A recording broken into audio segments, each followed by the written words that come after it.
Hello, नमस्कार विद्यार्थियों। तो आज के इस वीडियो में आप सभी लोगों का हम स्वागत करते हैं आपके अपने इस YouTube चैनल राजन क्लासेस पे। ठीक है, तो आज के इस वीडियो में हम आपको जो पहला चैप्टर आपका चल रहा है उसमें आज एक बहुत ही इंपॉर्टेंट डेरिवेशन के बारे में हम बात करने वाले हैं। तो जरा ध्यान से समझिएगा क्योंकि ये डेरिवेशन आपको लॉन्ग नंबर में पूछा जाता है। ठीक है, तो इसको एक बार बस समझ लीजिए, उसके बाद दोबारा समझने की जरूरत नहीं है। ठीक है, क्योंकि हम इस तरह से बताने वाले हैं, बहुत ही सिंपल वे में बताएंगे ताकि ये आपको बहुत आसानी से समझ में आ जाएगा। ठीक है, चलिए, तो जो लोग अभी तक वीडियो को लाइक नहीं किए फटाफट वीडियो को लाइक करें और हम इसके बाद शुरू करते हैं। तो चलिए ध्यान दीजिएगा, है क्या आपका आज आपका जो डेरिवेशन है इसमें बोला जा रहा है कक्षा 12 के लिए पहले बता दिया है। ठीक है, तो ध्यान दीजिए, इसमें बोला जा रहा है वैद्युत द्विध्रुव के कारण वैद्युत क्षेत्र की तीव्रता ज्ञात कीजिए। ठीक है, तो वैद्युत द्विध्रुव के कारण वैद्युत क्षेत्र की तीव्रता ज्ञात करनी है तो करनी, ये तो ठीक है, लेकिन हमें कैसे करनी है। यहां बोला जा रहा है क्षेत्र की तीव्रता ज्ञात कीजिए। तो क्षेत्र की तीव्रता ज्ञात की जाए तो यहां पे दो स्थितियां होती है ना। पहले तो ये भी बता दीजिए कि कौन कौन सी स्थिति में। तो सबसे पहले हम आपको बता दें, इसमें दो स्थितियों से ज्ञात किया जाता है। यहां दो स्थितियां संभव हैं। ठीक है, तो यहां लिख लीजिएगा, यहां दो स्थितियां संभव हैं। दो स्थितियां संभव है, राइट। तो देखिए ध्यान दीजिएगा, यहां दो स्थितियां संभव हैं, लेकिन हमें यह समझना होगा कि यहां पे कौन सा हमें करना है। तो दो स्थितियां कौन कौन सी होती हैं। पहला होता है आपका अच्छी स्थिति, अच्छी स्थिति। ठीक है, दूसरा होता है आपका निरक्षीय स्थिति, निरक्षीय स्थिति। ठीक है, तो ये आपका अच्छी स्थिति और ये निरक्षीय स्थिति। बात समझ में आ गई? गुड। अब ध्यान दीजिएगा, करना क्या होगा। तो हम पहले समझेंगे किसको, यहां पे हम करने जा रहे हैं अच्छी स्थिति का। ठीक है, चलिए तो बता दिया जाए, यहां पे अच्छी स्थिति ये जो बताएंगे आपका ये अच्छी स्थिति होगा, यानी पहला वाला। ठीक है, चलिए, तो अच्छी स्थिति को समझने के लिए पहले यहाँ पे फिगर को समझना होगा आपको। ठीक है, तो पहले फिगर को समझ लिया जाए। तो फिगर आपका क्या है और कैसे है जरा ध्यान दीजिएगा। मान लीजिए, ध्यान दीजिए, पहला वाला है, इसको हम बाद में डिस्कस करेंगे, इसको अभी बताने जा रहे हैं। तो ये आपका हो गया अच्छी स्थिति का फिगर। ठीक है भाई, ध्यान दीजिएगा, यहाँ पे माइनस क्यू कूलाम का आवेश है और यहाँ प्लस क्यू कूलाम का आवेश है। ठीक है, और यहां से यहां तक की जो दूरी है ये 2l है। ठीक, और इसके मध्य बिंदु, यहां मध्य बिंदु कोई भी मान लीजिए, यहां मध्य बिंदु है, तो मध्य बिंदु से r मात्रक दूरी पर ये जो दूरी है ये r है। ठीक है, r ये दूरी है, r मात्रक दूरी पर कोई बिंदु मान लीजिए, यहाँ पे क्या है, कोई बिंदु P है, जहां हमें क्या करना है, जहां हमें वैद्युत क्षेत्र की तीव्रता ज्ञात करनी है। समझ में आ गया? चलिए, तो ये आपका ये हो गया आपका E2 और ये हो गया आपका E1। ठीक है, तो फिगर समझ लिए। चलिए, अब इसमें थोड़ा सा दो लाइन आपको लिखना सिखा देते हैं। क्या लिखना होगा कि आपको पूरा पूरा नंबर मिलेगा। ध्यान समझिएगा, तो आपको ये लिखना होगा जो हम आपको यहाँ पे लिख के बताने वाले हैं। क्या लिखा है, क्या लिखा है, प्लस क्यू तथा माइनस क्यू कूलाम के दो आवेश बहुत अल्प दूरी 2l पर रखे गए हैं। क्या यह सही है? बिल्कुल सही है। क्यों? क्योंकि प्लस क्यू कूलाम का आवेश यहां है और माइनस क्यू कूलाम का आवेश है, ये बहुत अल्प दूरी 2l पर रखे गए हैं। ठीक है भाई साहब, इतना सही है, जिसके कारण एक वैद्युत द्विध्रुव बनाते हैं। ठीक, चलिए भाई साहब, द्विध्रुव के मध्य बिंदु से अच्छी स्थिति में, ये मध्य बिंदु है, यहां से अच्छी स्थिति, अच्छी स्थिति मतलब ये वाली स्थिति में, अच्छी स्थिति में r मात्रक दूरी पर, यहां लिखा गया है r मात्रक दूरी पर एक बिंदु P है। तो r मात्रक दूरी पर एक बिंदु ये P है, जहां पे हमें वैद्युत क्षेत्र की तीव्रता ज्ञात करनी है। बस इतना आपको लिखना है, उसके आगे हम प्रारंभ करेंगे अपने क्रियाकलापों को। ठीक है, चलिए, तैयार हैं आप लोग? चलिए फटाफट लाइक करके बताइए भाई, थोड़ा सा पता चले, क्योंकि बहुत कम लोग आ रहे हैं इस समय, देख रहे हैं। तो आपकी क्लास थोड़ा स्लो चल रही थी क्योंकि मेरा भी एग्जाम टाइम चल रहा था और हम थोड़ा बिजी थे। ठीक है, तो अब हम फ्री हो चुके हैं, तो आपके क्लास को रेगुलर अब लेकर चलने की लेकर चलने की उम्मीद है। तो चलिए फटाफट हमें बताइए कि कितने लोग नोट कर चुके हैं, आगे बढ़ा जाए। चलिए भाई, तो फटाफट वीडियो को शेयर कर दीजिए भाई, लाइक भी करते रहिए। चलिए आगे बढ़ते हैं। अब ध्यान दीजिएगा थोड़ा सा यहाँ पे, पहले तो हम यहाँ पे निकालेंगे ये जो प्लस क्यू है ना, इसके कारण निकालेंगे। तो यहाँ पे लिखेंगे क्या, हम यहाँ पे लिखेंगे आप प्लस क्यू के कारण, ठीक है। तो यहाँ लिख लीजिए प्लस क्यू के कारण, सॉरी कारण, ठीक है। चलिए समझ में तो आ रहा है, समझ में आना ही बहुत बड़ी बात है, ठीक है। यहां हम लिखते जा रहे हैं, बोलते जा रहे हैं, ये नहीं कि बस मजा लेके घूम रहे हैं, ठीक है। यानी कि यहाँ पे आपको समझना है, ये डेरिवेशन है, क्योंकि अगर ये नहीं समझेंगे तो आपको, देखिए फिजिक्स और केमिस्ट्री का ऐसा सब्जेक्ट है ना कि इसको तो इंटरटेनमेंट के साथ अगर पढ़ा जाए तो और मजा आता है, मतलब कि मस्ती में पढ़ा जाए, बहुत बोरिंग की बात नहीं करते हैं, कुछ नहीं है, ये बहुत आसान होता है, बस आप अपने माइंड से निकाल दीजिए, देखिए कितना आसान लगता है। चलिए, तो प्लस क्यू के कारण है, ध्यान दीजिएगा, प्लस क्यू के कारण है, तो यहाँ पे जो वैद्युत क्षेत्र की तीव्रता है उसको हम E1 ले लेते हैं यहाँ पे, तो लेंगे E1 लेंगे, प्लस क्यू के कारण है, तो E1 बराबर हो जाएगा 1/4 pi epsilon 0 into q upon r square. ये फार्मूला होता है, इतना पता है, होता है कि नहीं होता है, तो ध्यान समझिएगा, ये E बराबर होता है, सॉरी E बराबर इतना होता है, तो प्लस क्यू के कारण निकाल रहे हैं। तो एक चीज समझिएगा, यहाँ पे ये तो फार्मूला होता है, तो पता है ना, लेकिन यहाँ पे अगर E1 हम निकाल रहे हैं तो E1 बराबर होगा आपका finally 1/4 pi epsilon 0 into q upon, देखिए क्यू अपॉन आर स्क्वायर है, लेकिन आर स्क्वायर हम यहाँ पे नहीं लिखेंगे, क्यों नहीं लिखेंगे, क्योंकि हमारी दूरी कुछ और हो जा रही है, यानी कि R माइनस L का होल स्क्वायर। चलिए बबुआ, हम आपको दिखाते हैं, किसमें, फिगर में दिखाते हैं कि आप ये R माइनस L लिखे क्यों है, ठीक है। तो आर स्क्वायर तो ठीक है, स्क्वायर तो सही है, लेकिन R माइनस L क्यों लिखा गया है। चलिए फिगर में आ जाइए थोड़ा सा, तो ये देखिए फिगर दिख रहा है, प्लस क्यू के कारण निकाल रहे हैं ना, तो दूरी तो हमको इतना ही चाहिए ना, ई पूरी दूरी कितनी है, R है, तो R में से अगर हम इतने में से इतनी दूरी घटा देंगे तो हमारा ये निकल जाएगा कि नहीं। तो वैसे ही अगर ऐसे नहीं समझ में आ रहा है तो आप इतना समझ लीजिए, जब प्लस क्यू के कारण लेंगे तो R माइनस L होगा, इतना समझिए, लॉजिक है थोड़ा सा, प्लस के कारण रहेगा तो बीच में माइनस रहेगा, अब माइनस के लिए रहेगा तो बीच में प्लस हो जाएगा, सिंपल सी बात है। अगर वैसे नहीं समझ आ रहा तो ऐसे समझिए। इतना लिखने के बाद अब क्या करेंगे, ध्यान दीजिएगा, इसको हम यहीं पे रोक देंगे, ठीक है। अब ध्यान दीजिएगा, ये E1 का वैल्यू हो गया, इसको इक्वेशन भी मान सकते हैं, कोई दिक्कत नहीं है, वैसे हम E1 बराबर लिखे हैं तो समीकरण मानने का कोई मतलब नहीं है। आगे बढ़ते हैं, अब यहां पे आप लिखेंगे नेक्स्ट माइनस क्यू के कारण। आज हम माइनस क्यू के कारण निकालेंगे वैद्युत क्षेत्र की तीव्रता, तो अब यहाँ पे E1 नहीं E2 लिखेंगे, क्योंकि E1 तो हम निकाल लिए ऑलरेडी, तो यहां पे हो जाएगा E2 बराबर 1/4 pi epsilon 0 into q upon, देखिए माइनस क्यू के कारण है तो कोई लापरवाही नहीं भैया, बिल्कुल यहां पे माइनस लगना चाहिए, ठीक है। माइनस क्यू अपॉन, हमने आपको क्या बताया था, आर स्क्वायर की जगह पे अगर यहां बाबू प्लस दिख जाएगा तो बीचवा में क्या हो जाएगा, आर माइनस L। अगर यहां प्लस दिखा तो माइनस, अगर यहां माइनस दिखा तो यहां क्या हो जाएगा, प्लस हो जाएगा, क्योंकि इसके पहले जो हमारा प्लस था तो बीच में माइनस लगाए थे ना। ये लॉजिक आप अप्लाई करिएगा, ये आपके लिए एकदम 100% सही रहेगा, ठीक है। इतना भी आप दिमाग लगा सकते हो, अगर ज्यादा माथा पच्ची नहीं करना है तो ये तरीका बहुत सही है। अगर यहाँ माइनस के लिए निकाल रहे हैं तो बीच में प्लस, प्लस के लिए निकाल रहे हैं तो बीच में माइनस, सिंपल सी बात है। क्लियर हो गया, आगे बढ़ते हैं। अब ध्यान दीजिएगा, अब यहां पे लिखेंगे P पर कुल तीव्रता, ठीक है, यानी कि बिंदु P पर, यहां पे लिख लीजिए भाई, जब लिखते चलेंगे ना तो आपका छोटा छोटा डाउट भी बड़ा क्लियर होता चलेगा। बिंदु P पर कुल तीव्रता,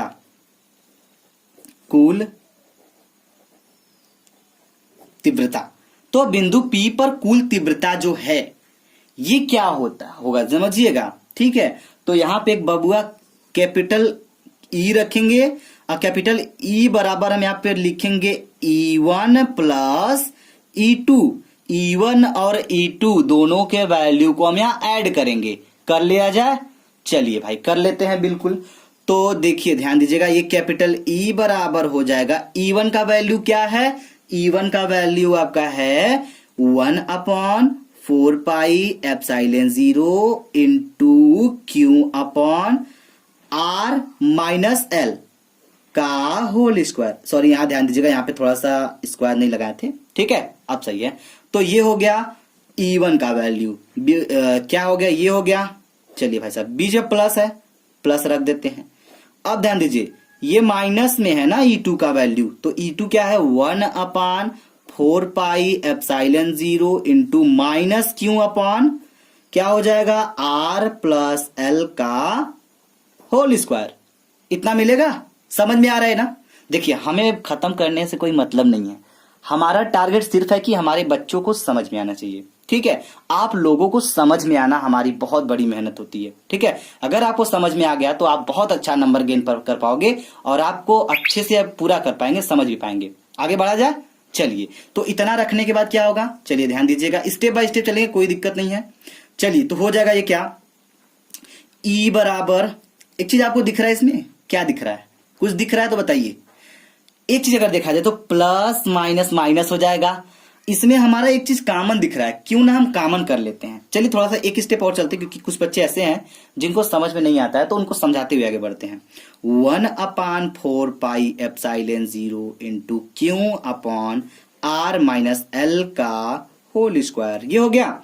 अब देखिए प्लस है ना, तो प्लस माइनस माइनस हो जाएगा, यहाँ पे ध्यान दीजिएगा, माइनस हो गया।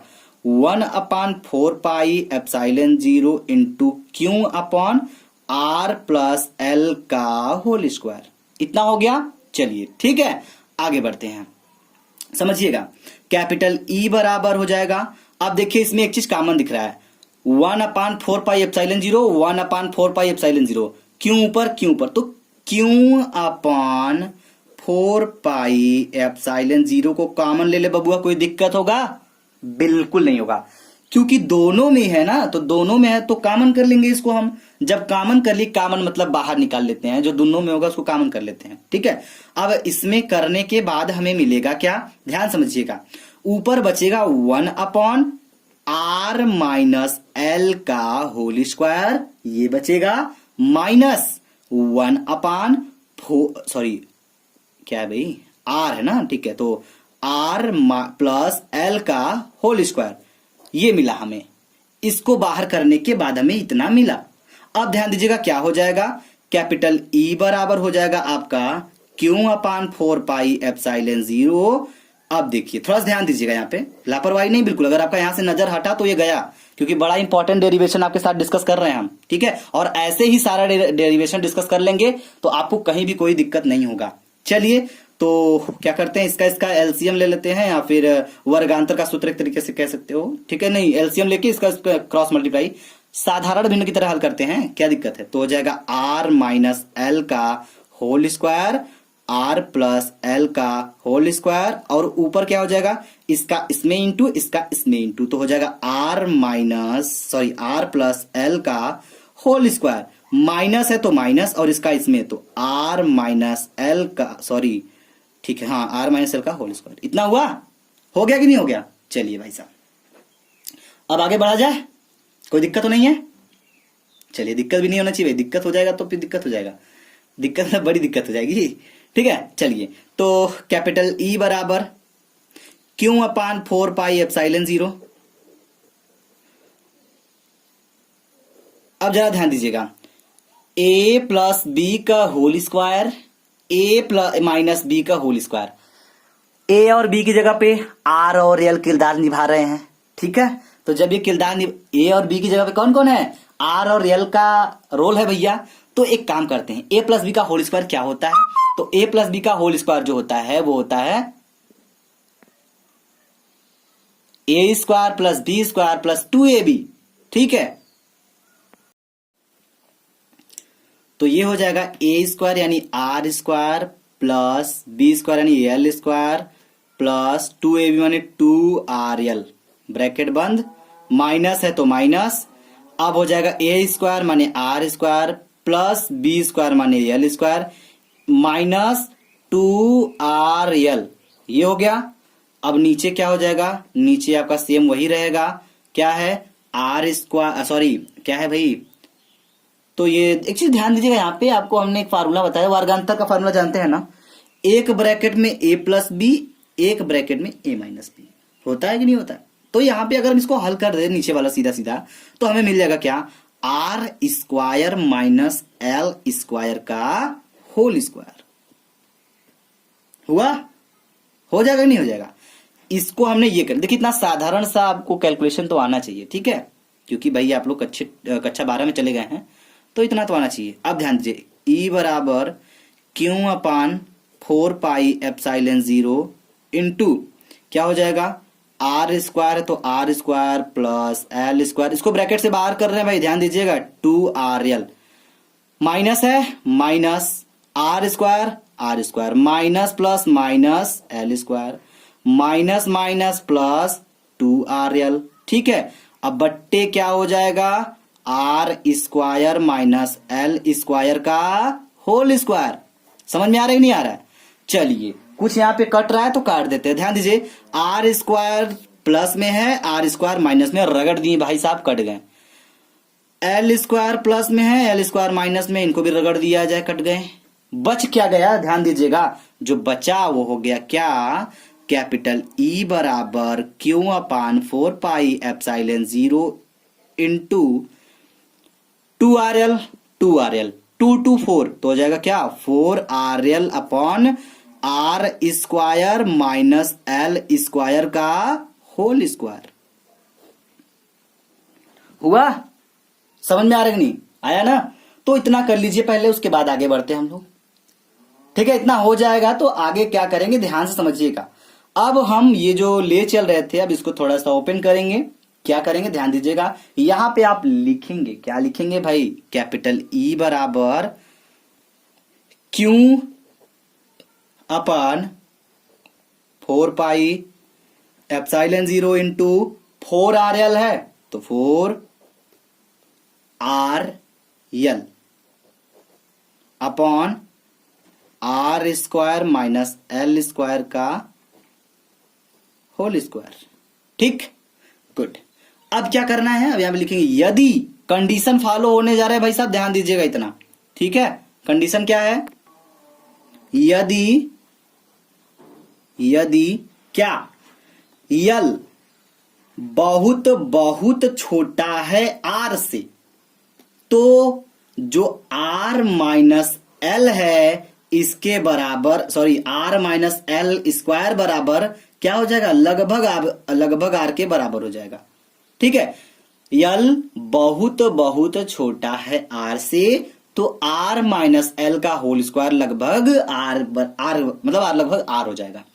तो ध्यान दीजिएगा यहां पे होगा क्या, तो यहां पे हो जाएगा कैपिटल ई बराबर क्या हुआ भाई, आपका क्या निकल के आया था, इसके पहले निकल के आया था q upon 4 pi epsilon 0 into, ठीक है, 4RL अपॉन क्या था, r square minus l square का होल स्क्वायर, यही था ना। तो चलिए लगभग हमने बराबर कर दिया यहाँ पे, ठीक है। तो जब बराबर हो गया बबुआ, तो यहाँ पे हो क्या जाएगा, ध्यान से देखिएगा थोड़ा सा, तो कैपिटल ई बराबर हो जाएगा आपका Q upon 4 pi epsilon 0 into 4RL है, 4RL लिख देते हैं। अब इसके बराबर हमने आर कर लिया है लगभग, समझ में आ रही बात आपको? तो भैया जब आर कर लिए हैं तो आर हो तो गया, ठीक है, लेकिन आर घाते क्या, ये आर स्क्वायर है ना, तो आर माइनस एल का होल स्क्वायर बराबर आर, तो यहां पे हो जाएगा आर स्क्वायर, अब बट इसके ऊपर क्या हो जाएगा, ये हो जाएगा, ठीक है।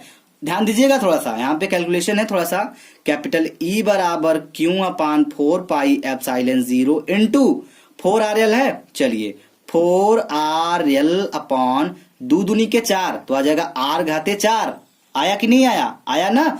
तब इसको हम क्या करेंगे, इस आर से एक आर कट जाएगा तो मिलेगा हमें क्या, हमें मिलेगा कि ई बराबर q upon 4 pi epsilon 0 into 4L upon r cube, इतना आ गया।